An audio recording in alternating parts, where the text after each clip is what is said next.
Halloween has gotten really interesting. More than ever, people are like shopping Halloween products earlier. They're decorating like they would for the holiday season. People care way more and they want to buy stuff. If you're selling yoga pants and you sell a black pair of yoga pants and an orange pair of yoga pants, starting to like feature those in ads really heavily can kind of do wonders for your click-through rate around this time of year. Like you don't have to be putting skeletons and pumpkins and decorative gourds on all of your products, but even just featuring those two things together tend to like help elevate click-through rate around this time of year.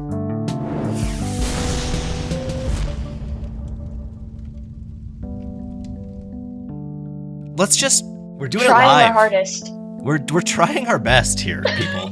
It's all killer, no filler, and I'm trying my best here with Aves from Pilothouse's creative team, also host of Ad Venturous, the #1 creative ad podcast that's just blowing up the charts.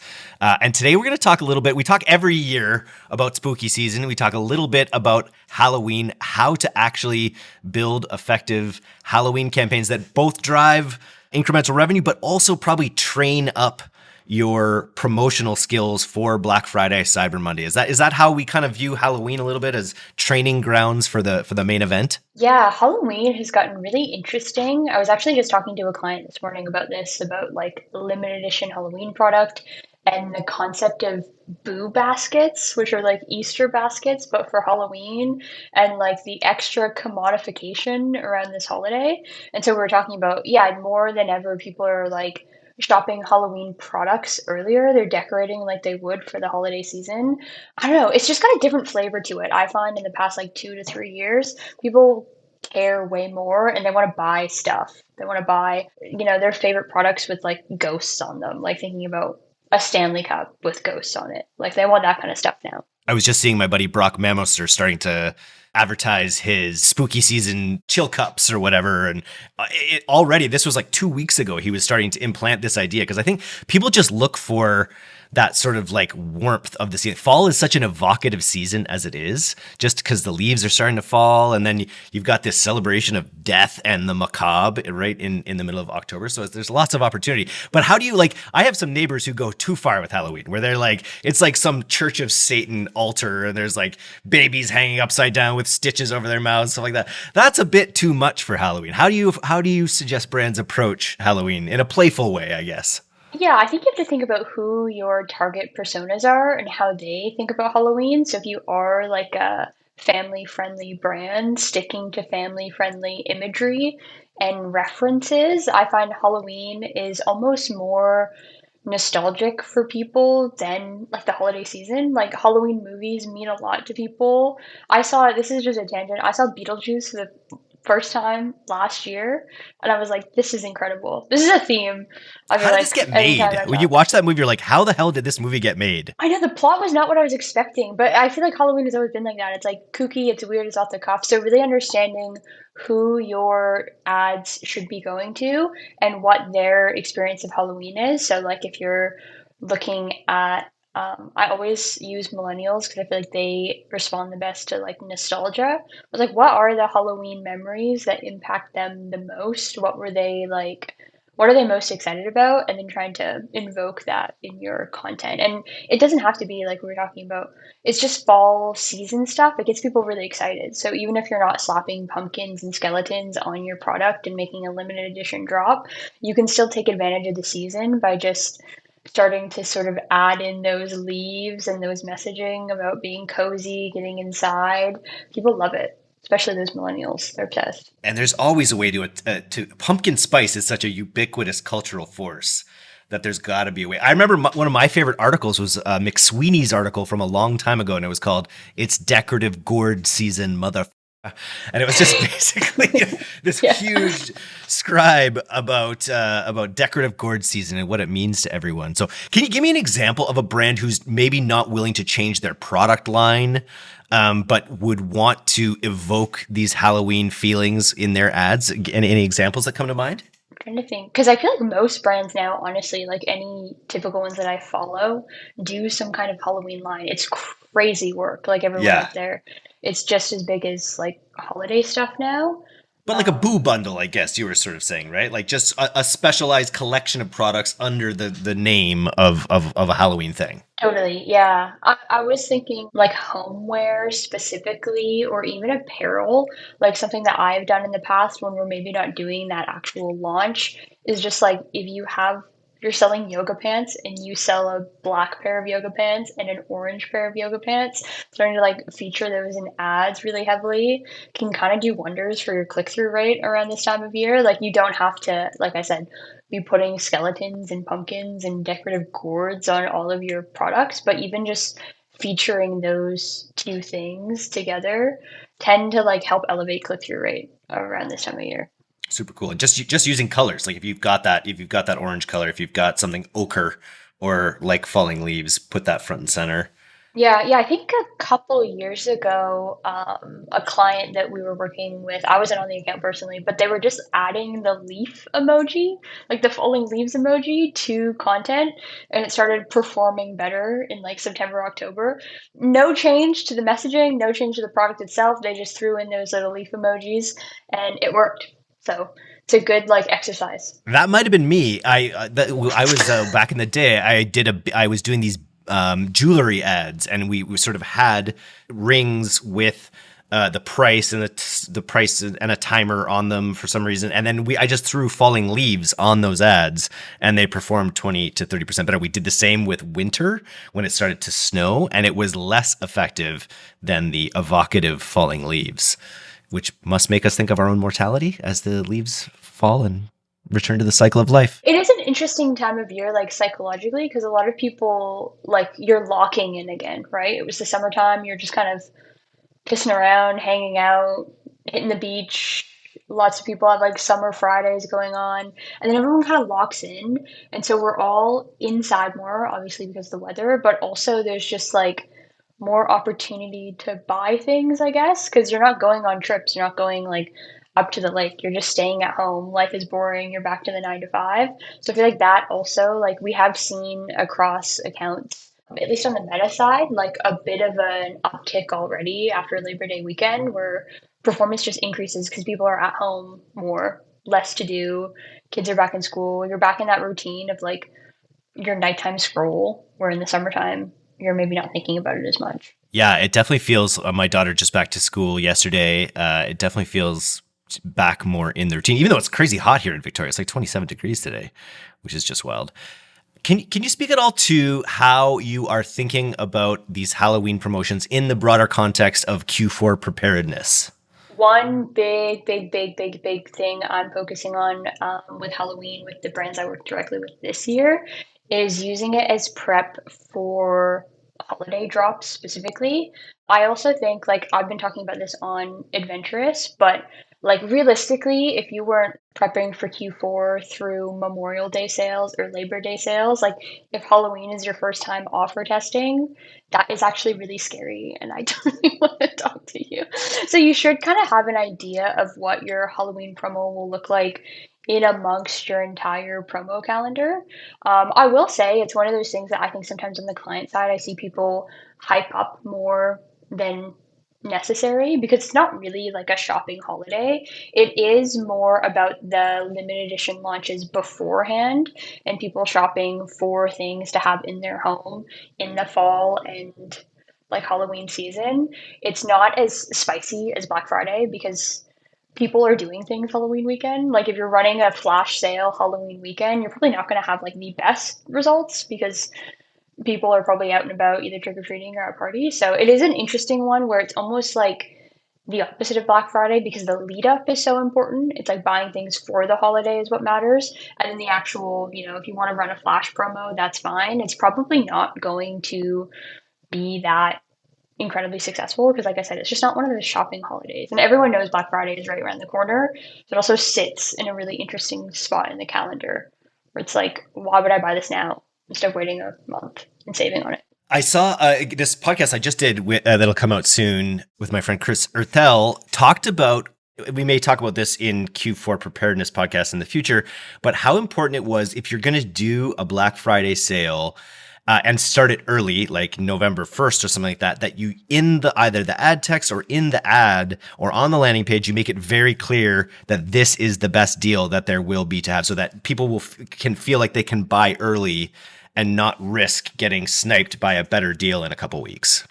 Yeah, that's something I've always done and the team does as well, because it's like every single year, I think 9,000 people say on a podcast that Black Friday is getting earlier and earlier, but it's true and consumers know that. So you need to like really lock in around pricing. I think that like making that guarantee that this is going to be the lowest price for 30 days, it does start to matter, because like we were saying, people know now that sales are going to start earlier. But there was kind of maybe 2 3 years ago, I did notice more of a holdout, even with brands that ran the same deal from November 1st to December 1st. There was still that holdout, even with returning customers, because they were waiting for the actual weekend to make that purchase. So I love that. Yeah, being really upfront about it and just saying this is the lowest price we'll go in the next 30, 60 days. It'll definitely secure conversions and help you plan things a little bit better as well. What are some recent highlights on the Adventures podcast or episodes that you're looking forward to release? How's your experience been with the podcast? It's been really fun. It's been really exciting. We've been doing a lot of really like tactical episodes because we are in a really important time for brands. So I do love digging in and talking about like Dolly designing a lollipop logo. That is really fun. And I feel like it does get a lot of exciting engagement. It's fun to talk about. But I've really been kind of locking in about like how to actually navigate creative fatigue is next week's episode.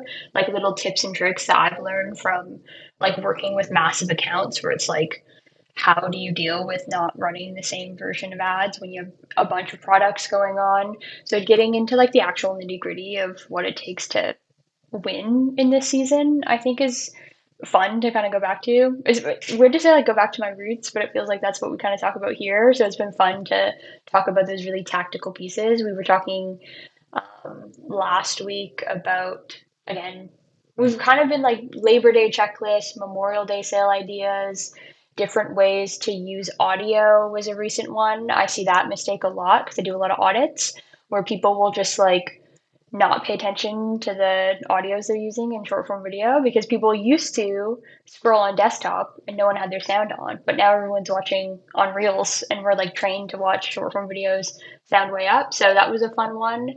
But getting back to kind of like do these things tomorrow and you will see better performance is kind of going to be mostly the content from here until Q4 is over.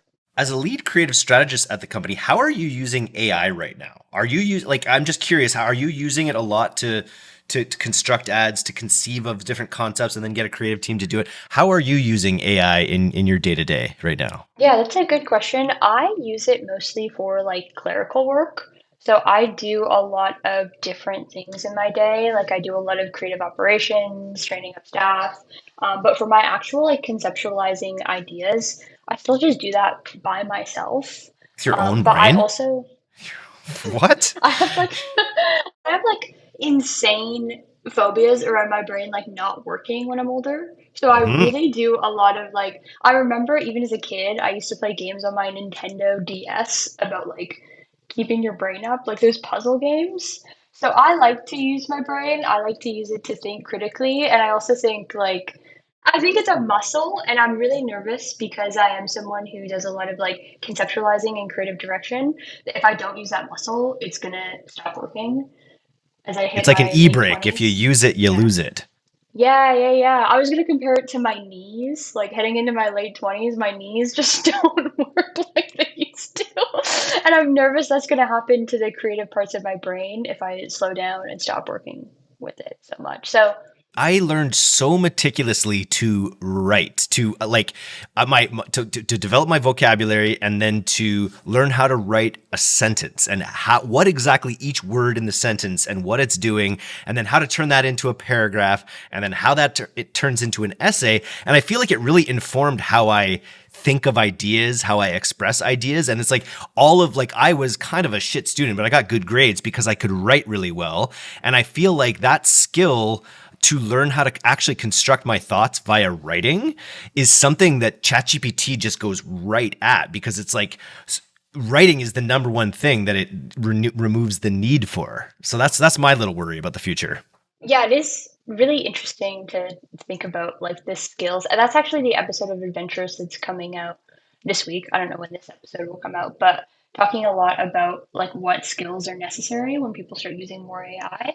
So you kind of got a preview to this at our leadership chat, but I was talking about the difference between taste and discernment because taste is so subjective, and I think there's this like really muddy conversation right now where people are talking about taste being like the marketable skill of the future, or in my opinion it's probably discernment because we're thinking about like should I be doing this with AI or should I be doing this with a person, and that's more important in my opinion than just like having a high taste level.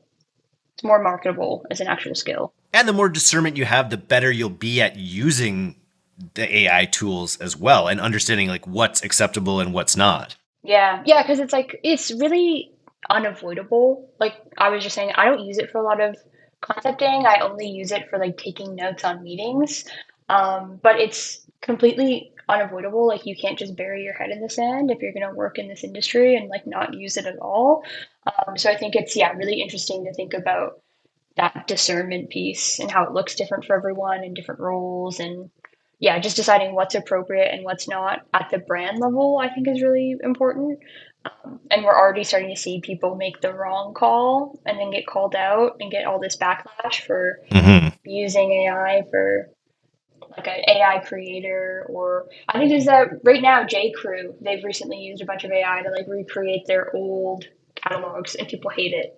So Yeah. it's like Or like very Will Smith in his viral concert that was terrible new music yes. that he's making, and he got busted using AI to show happy fans because no one could be happy with "I Like Pretty Girls" or whatever that song Yeah. is. Yeah, that was that's tough. That's a tough watch. And it's really interesting to see people like think that they won't be caught using it.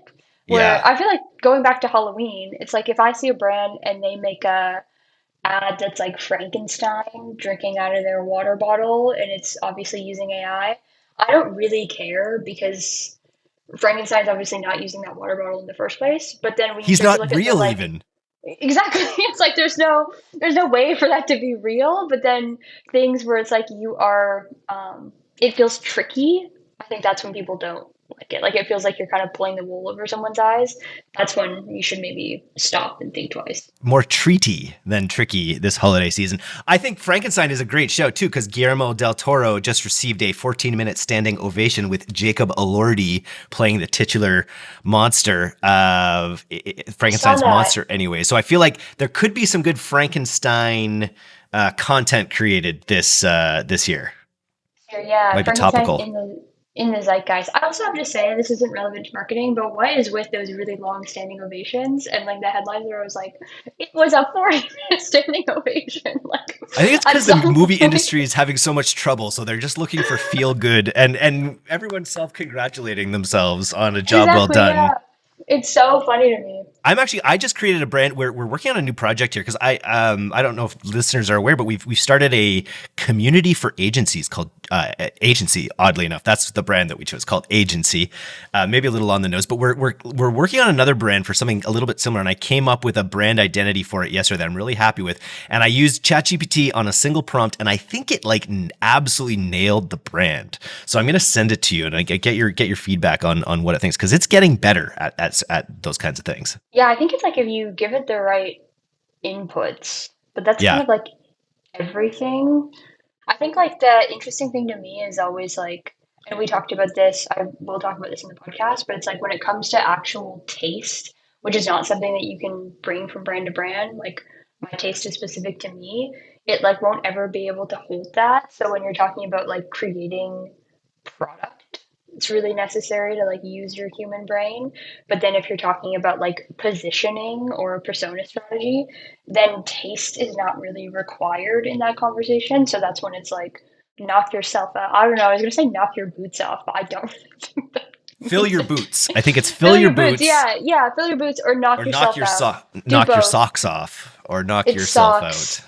Yeah, Well, I that's think a it third sucks. idiom actually that has to do with being really impressed. So I don't know. It's trick or treat. You win either way here on the All Killer No Filler podcast. Thank you for coming on today, Aves, on short notice. Look forward to your next episode of Ad Venturous. And until then, keep making ads. Thanks.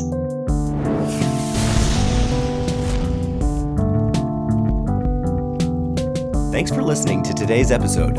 If you're not getting the D2C newsletter, you can subscribe for free at directtoconsumer.co. And if you want to learn more about Pilothouse's all-killer, no-filler services, take off to pilothouse.co. I'm Eric Dyck, and this has been the D2C Podcast. We'll see you next time.